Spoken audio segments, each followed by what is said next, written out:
Hello everyone, welcome to our channel. Today we will discuss about the sex linked inheritance. तो आज की video में हम क्या डिस्कस करने वाले हैं? Sex linked inheritance. बड़ा ही इंटरेस्टिंग टॉपिक है. बट सेक्स लिंक्ड इनहेरिटेंस को समझने से पहले आपको पता होना चाहिए कि क्रोमोसोम्स क्या होते हैं, कितने क्रोमोसोम्स होते हैं आपके अंदर, तभी आप इस टॉपिक को समझ पाएंगे. तो देखते हैं हम क्रोमोसोम्स के बारे में. क्रोमोसोम्स देखिए, आपकी बॉडी की एक सेल में टोटल जो क्रोमोसोम्स होते हैं वो होते हैं 46. कितने होते हैं? 46. अब ये जो 46 क्रोमोसोम है, ठीक है, ये क्या होते हैं? ऐसे अलग अलग नहीं होते हैं. इनमें दो दो के बीच फ्रेंडशिप होती है. क्या होती है? फ्रेंडशिप. दो क्रोमोसोम एक ग्रुप, एक पेयर, फिर दो क्रोमोसोम एक पेयर. कैसे समझेंगे इसे हम दो दो की फ्रेंडशिप को? जैसे कि मेरे पास ये 4 मार्कर है. ओके, अब ये 4 मार्कर में इन दोनों की फ्रेंडशिप है, ये एक साथ रहेंगे, और इन दोनों की फ्रेंडशिप है, ये दोनों एक साथ रहेंगे. तो टोटल कितने पेयर हो गए? इन 4 मार्कर के टोटल कितने पेयर हो गए? 2 पेयर. तो उसी तरह से ये जो 46 क्रोमोसोम्स हैं, अगर इनको मैं पेयर में रखूं तो ये कितने हो गए? 23 पेयर. कितने हो गए? 23 पेयर्स. ओके, यहां तक क्लियर है? अब आगे बढ़ते हैं. अब ये जो 23 पेयर्स हैं, इसमें 22 पेयर्स जो होते हैं उनको हम बोलते हैं ऑटोसोम्स. क्या बोलते हैं? ऑटोसोम्स. क्योंकि हमारे जो नॉर्मल बॉडी कैरेक्टर्स की जीन्स है, फॉर एग्जांपल हमारी हाइट कैसी होगी, हमारी आईज कैसी होंगी, हमारे बालों का टेक्सचर कैसा होगा, स्किन का कलर कैसा होगा, जो नॉर्मल बॉडी कैरेक्टर्स की जीन्स हैं, ठीक है, वो सारी जीन्स इन 22 पेयर्स ऑफ क्रोमोसोम्स पर प्रेजेंट होती है. आगे जो लास्ट वाला पेयर बचा, ठीक है, 22 पेयर इधर आ गए, तो 23 माइनस 22 करो, कितना हुआ? 1 पेयर. एक पेयर बचा. ओके, तो लास्ट में जो एक पेयर बचा कौन सा हुआ? ये 23rd पेयर. इसमें कुछ स्पेशल जीन्स होती हैं, ठीक है, इनको हम बोलते हैं मेल में XY और फीमेल में XX. ओके, और इन क्रोमोसोम्स को, ठीक है, मेल में इनको XY बोलते हैं, फीमेल में इनको XX बोलते हैं, और इन क्रोमोसोम्स को कंबाइंडली हम बोलते हैं सेक्स क्रोमोसोम्स. क्या बोलते हैं हम इनको? Sex chromosomes. अब भाई इनको सेक्स क्रोमोसोम्स क्यों बोलते हैं? क्योंकि ये पर्सन का सेक्स डिसाइड करते हैं कि गिवन पर्सन मेल होगा या फीमेल होगा. ओके, जो सेक्स से रिलेटेड जीन्स होती हैं वो इन क्रोमोसोम्स पर प्रेजेंट होती हैं. ओके, इनको हम एलोसोम्स भी बोलते हैं. क्या बोलते हैं इनको हम? एलोसोम्स. ओके, तो चलिए ये तो हो गई XY और XX क्रोमोसोम्स के बारे में. अब हम बात करेंगे सेक्स लिंक्ड जीन्स के बारे में. किसके बारे में? सेक्स लिंक्ड जीन्स के बारे में. टेक द स्क्रीनशॉट, उसके बाद में आगे बोलती हूँ. तो क्रोमोसोम्स के बारे में आपने अच्छे से समझ लिया कि क्रोमोसोम्स कौन कौन से होते हैं. अब हम बात करते हैं सेक्स लिंक्ड जीन्स के बारे में. तो देखिए, सेक्स लिंक्ड जीन्स को हम इस तरह से समझाएंगे. फॉर एग्जांपल ये है आपकी फिजिक्स की बुक, ठीक है, समझिए आप कि ये आपकी फिजिक्स की बुक है. तो इस फिजिक्स की बुक में कुछ चैप्टर्स होंगे, जैसे कि ग्रेविटेशनल फोर्सेस, जो अदर चैप्टर्स जो भी होंगे फिजिक्स से रिलेटेड, ठीक है, तो उनको हम चैप्टर्स को इस तरह से बोल सकते हैं फिजिक्स लिंक्ड चैप्टर्स. क्या बोल सकते हैं मैंने? Physics linked chapters. ओके, उसी तरह से ये आपकी कोई दूसरी बुक है जो केमिस्ट्री की बुक है, ठीक है, इसमें भी अलग टाइप के चैप्टर्स होंगे, फॉर एग्जांपल एटम्स, मॉलिक्यूल्स, ठीक है. तो इन चैप्टर्स को हम क्या बोलेंगे? Chemistry linked chapters. ओके, तो उसी तरह से मैंने जो आपको 2 कैटेगरी बताई है क्रोमोसोम्स की, एक हमने बताई है आपको ऑटोसोम्स, ठीक है, जो कि कितने बताए मैंने? 22 पेयर्स, और एक हमने आपको बताया सेक्स क्रोमोसोम्स, जो कि हमने कौन सा बताया है? 23rd पेयर, यानी कि केवल और केवल एक पेयर, ठीक है, जो कि मेल में हमने बोला XY नॉर्मल केसेस में, और फीमेल में बोला हमने XX. तो अगर आपकी जीन्स इन सेक्स क्रोमोसोम्स पर प्रेजेंट है तो उसको हम बोलेंगे सेक्स लिंक्ड जीन्स.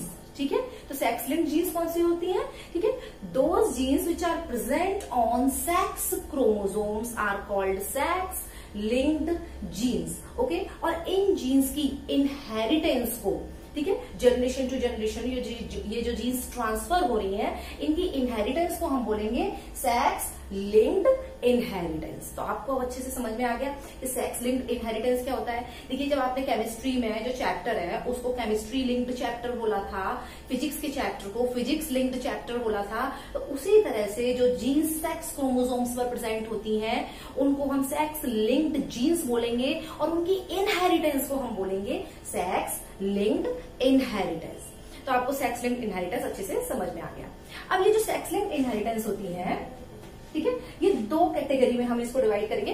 पहले आप स्क्रीनशॉट लीजिए, फिर मैं आगे बताती हूँ आपको। ओके, तो sex linked inheritance, sex linked inheritance, तो देखिए सेक्स लिंक्ड इनहेरिटेंस को हम दो कैटेगरी में डिवाइड कर सकते हैं। फर्स्ट है dominant and second is recessive. Dominant sex linked inheritance and recessive sex linked inheritance. देखिए, डोमिनेंट सेक्स लिंक्ड इनहेरिटेंस जो है उसमें जो जीन्स होंगी वो डोमिनेंट नेचर की होंगी, और रेसेसिव सेक्स लिंक्ड इनहेरिटेंस में जो जीन्स होंगी वो रेसेसिव नेचर की होंगी। डोमिनेंट और रेसेसिव क्या होता है ये मैंने आपको अपने मोनोहाइब्रिड वाले वीडियो में बहुत अच्छे से बताया था।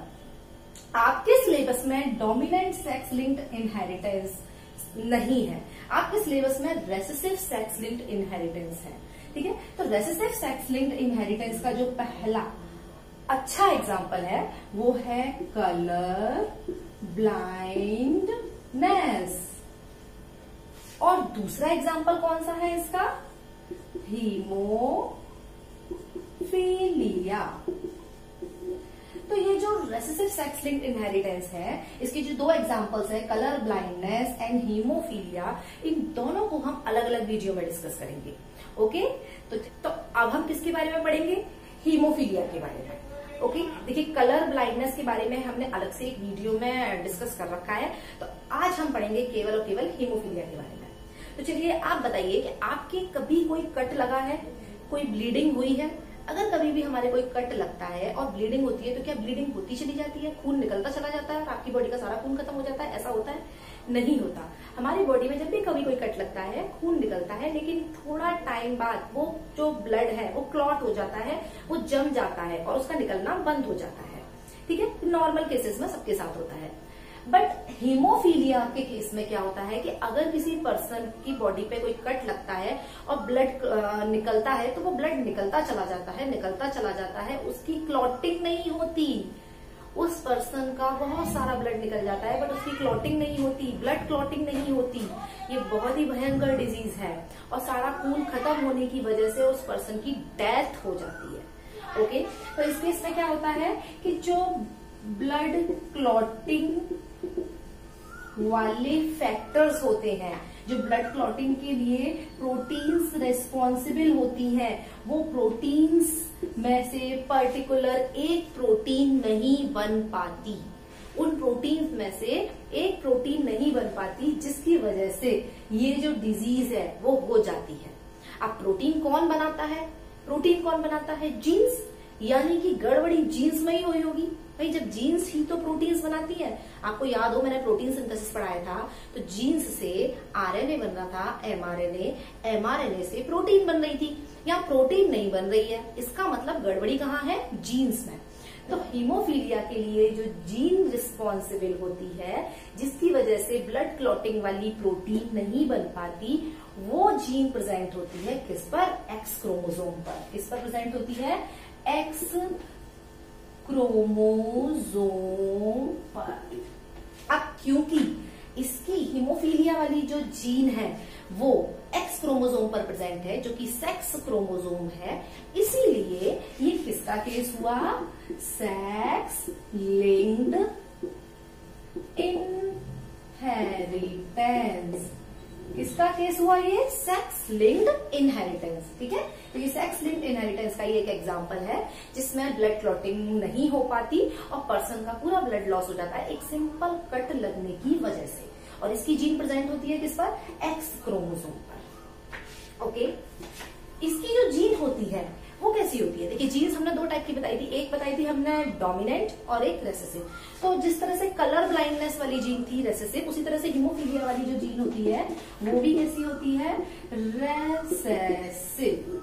यानी कि ये रेसेसिव है तो किस कंडीशन में अपने आप को शो करेगी, जब दोनों पर प्रेजेंट होंगी, यानी कि होमोजाइगस कंडीशन में। कैसी कंडीशन में अपने आप को शो करेगी ये, होमोजाइगस कंडीशन। तो किस कंडीशन में ये अपने आप को शो करेगी, होमोजाइगस कंडीशन में। ओके, तो चलिए कुछ केसेस देखते हैं इसमें कैसे कैसे कुछ जीनोटाइप बनाते हैं, देखते हैं कौन कैरियर होगा, कौन डिजीज होगा और कौन नॉर्मल होगा। Take the screenshot.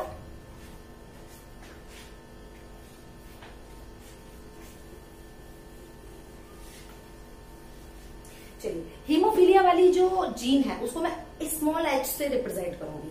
Okay, small किस लिए, क्योंकि रेसेसिव है। तो सबसे पहले हम बात करते हैं कुछ फीमेल्स की, ठीक है, कि फीमेल में ये कैसा कैसा होगा। अगर XX है यानी कि कोई भी हीमोफीलिया वाली जीन प्रेजेंट नहीं है, तो ऐसी फीमेल कैसी होगी, नॉर्मल। तो ये जो फीमेल होगी ये कैसी होगी, नॉर्मल। ओके, यानी कि इसको कोई भी बीमारी नहीं होगी। अब हम बात करेंगे XHX, यानी कि ऐसी फीमेल जिस पर हीमोफीलिया वाली जीन प्रेजेंट है बट एक X क्रोमोसोम पर प्रेजेंट है, दूसरे X क्रोमोसोम पर प्रेजेंट नहीं है। तो ऐसी फीमेल कैसी होगी, क्या उसको डिजीज होगी, क्या उसको डिजीज होगी, नहीं होगी, वो कैरियर होगी। कैरियर का क्या मतलब है, कैरियर का मतलब है कि उसको बीमारी तो नहीं होगी लेकिन वो अपनी इस जीन को अपने बच्चे में, यानी कि लड़का या लड़की जो भी होगा नेक्स्ट जनरेशन, उसमें वो ट्रांसफर कर सकती है अपनी उस जीन को। समझ में आ रहा है, वो अपनी उस जीन को आगे कैरी कर सकती है, ट्रांसफर कर सकती है। इसलिए ऐसी फीमेल्स को हम डिजीज्ड नहीं बोलेंगे, कैरियर बोलेंगे। ओके, अब इसको बीमारी होगी क्यों नहीं, याद हो आपको, मैंने डोमिनेंट और रेसेसिव, याद हो मोनोहाइब्रिड क्रॉस को याद करिए, जब कैपिटल टी और स्मॉल टी, कैपिटल टी और स्मॉल टी जब हमने ये बनाया था तो कंडीशन में, इस कंडीशन में जो करेक्टर आया था वो टॉल आया था, ड्वार्फ क्यों नहीं आया था, क्योंकि ये जो ड्वार्फ वाली जो जीन होती है ये कैसी थी, रेसेसिव थी, और ये टॉल के आगे अपने आप को शो नहीं कर रही थी। ये किस कंडीशन में अपने आप को शो कर रही थी, जब ये वाली कंडीशन थी, इस कंडीशन में ये अपने आप को शो कर रही थी, यानी कि होमोजाइगस कंडीशन में जब दोनों पर प्रेजेंट थी, ठीक है, दोनों स्मॉल टी थी, जब ये अपने आप को शो कर रही थी। यानी कि इस कंडीशन में जब कैपिटल टी प्रेजेंट थी, डोमिनेंट वाली जब जीन प्रेजेंट थी, तो उसके आगे ये रेसेसिव वाली जो जीन थी वो अपने आप को शो नहीं कर रही थी, करेक्टर यहाँ पर ड्वार्फ नहीं आया था। ओके, बिल्कुल सेम आपको यहां लगाना है, ठीक है। यहां पर एक ही जगह तो प्रेजेंट है, एक X क्रोमोसोम पर, दूसरे X क्रोमोसोम पर तो वो वाली होगी डोमिनेंट वाली, तो वो कैसे शो कर ले देगी इसको, ठीक है। तो यहाँ पर एक ही प्रेजेंट है केवल और केवल, इसलिए इस फीमेल में डिजीज जीन अपने आप को शो नहीं करेगी, और ये कैसी होगी, कैरियर। समझ में आ गया आपको, ठीक है। ओके, चलिए नेक्स्ट केस देखते हैं हम, XC, और यहाँ पर मैंने दोनों पर प्रेजेंट कर दिया। यहाँ मैंने हीमोफीलिया वाली जो जीन है उसको इस पर भी लगा दिया और इस पर भी लगा दिया। अब इस कंडीशन में याद करो, ये बिल्कुल सेम कंडीशन है ये वाली, जहां स्मॉल टी दोनों स्मॉल टी थी, करेक्टर हमारा रेसेसिव वाला आ गया था, ड्वार्फ। बिल्कुल उसी तरह से अगर ये दोनों पर प्रेजेंट है, रेसेसिव जीन है ना ये अगर दोनों पर प्रेजेंट है तो यहाँ पर हमारा करेक्टर शो होगा, और इस जीन का करेक्टर क्या है, हीमोफीलिया, ठीक है। तो यहाँ पर हीमोफीलिया हो जाएगा इस फीमेल को, और इसको हम बोलेंगे डिजीज्ड। ओके, चलिए अब हम बात करते हैं मेल्स की, ठीक है। Take the screenshot. ओके, तो चलिए बेटा हम बात करते हैं यहाँ पर मेल्स की। मेल के केस में थोड़ा सा डिफरेंट है। देखिए XY वाला तो नॉर्मल होगा, यहाँ तो मुझे कुछ बताने की जरूरत ही नहीं है, कोई हीमोफीलिया वाली यहाँ पर जब जीन है ही नहीं तो करेक्टर आएगा ही नहीं, ठीक है। हम यहाँ पर बात करते हैं XH और Y। इस कंडीशन में हमारी पुरानी इंफॉर्मेशन के हिसाब से, जो हमने अब तक पढ़ाया उसके हिसाब से, ये मेल कैरियर होना चाहिए, बट ऐसा नहीं होता।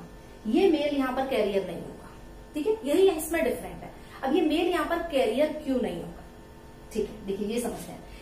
यहाँ पर कैरियर, देखिए ये कैरियर क्यों था, ठीक है, यहाँ पर इसने अपने आप को शो नहीं कर पाया था स्मॉल टी, क्योंकि कैपिटल टी यहाँ प्रेजेंट था। ठीक है, कैपिटल टी यहाँ प्रेजेंट था। अगर मैं कहूं कि यहाँ कैपिटल टी है ही नहीं, अगर मैं यहाँ पर कैपिटल टी को हटा ही दूं, तो केवल और केवल स्मॉल टी कर दूं यहाँ पर, ठीक है, तो क्या होगा? तो क्या ये स्मॉल टी ड्वार्फ कैरेक्टर दे सकता है? तो क्या ये स्मॉल टी ड्वार्फ कैरेक्टर दे सकता है? जब उसके आगे डोमिनेंट जीन है ही नहीं, तो रेसेसिव वाली जीन अपने आप को क्यों नहीं शो करेगी? बिल्कुल शो करेगी। बिल्कुल ऐसे ही आपको यहां रखना है।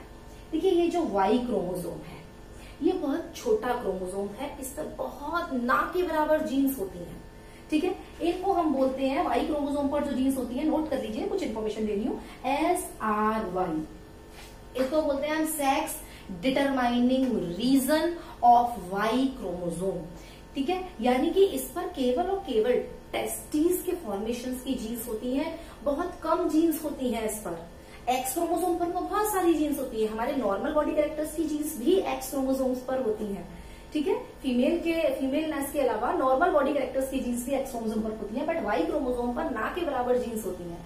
ठीक है, उनको हम बोलते हैं SRY, sex determining region of Y chromosome, जो कि टेस्टिस वगैरह के फॉर्मेशन के लिए रिस्पॉन्सिबल होती हैं।